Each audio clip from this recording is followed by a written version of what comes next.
Sorry, Courtney Hughes. Sorry. Mr. That's unfair, I'm Deputy sorry. President, I rise to speak briefly to the budget this evening and before the House rises for the winter break. Sadly, it's pretty slim pickings for those in rural and regional New South Wales, with broken promises and half Big scattered around. letdown. Of course, we've had the usual chest beating from the government, but in the short time I have tonight, I thought I'd mention two specific communities that have been let down by this budget and by this government. Over the last week, we've had National Party MPs pointing to their plans for a new Grafton jail. This is some kind of demonstration of their commitment to regional New South Wales, or so they say. 100 new jobs, and we're supposed to applaud their efforts. Well, the people of Grafton will not forget, and we on this side of the House will not forget, that it was this Liberal national government that mothballed the Grafton jail in 2012, and in doing so cut more than 100 local jobs. We've had 3 years of families forced to leave Grafton permanently to look for work, 3 years of local small businesses struggling to stay afloat because their customers lost their jobs, 3 years of desperate families trying to make mortgage repayments on half their income. 3 years of dignified working families forced onto welfare because this government decided they didn't need the Grafton jail.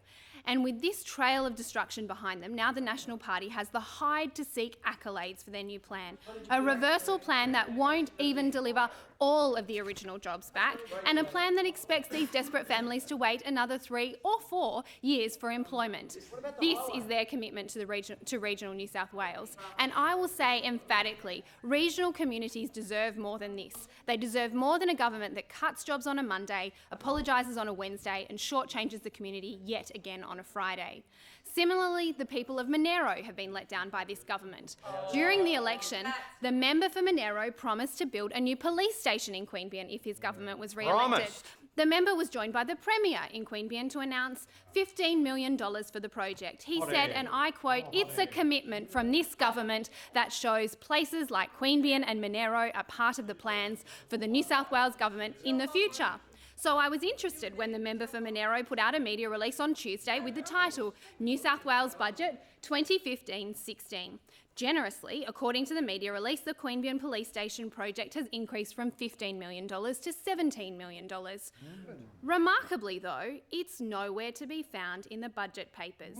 The Gunnedah Police Station is there, the Bay and Basin Police Station can be found, the Deniliquin Police Station is there, but nothing for Queanbeyan. It was not one of the 8 stations mentioned in the budget papers for either planning or construction phases.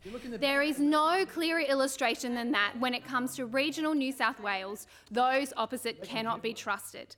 This budget is yet another illustration that regional New South Wales is being let down by this Liberal national government. Indeed, we have seen in this budget that there is scarcely a pledge that adequately engages with the issues facing rural, regional and remote New South Wales.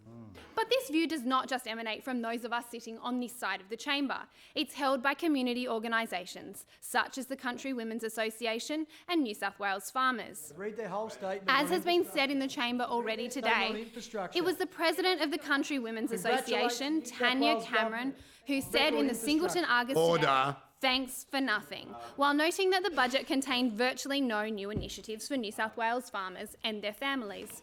Fiona Simpson from New South Wales Farmers has said in relation to the government's inadequate drought assistance package, "I think the communities affected will be very disappointed that in a year of surplus, the government hasn't done more to help these communities." And I agree. As Tanya Cameron said, it's just the usual feather fluffing and chest beating. I thank the House.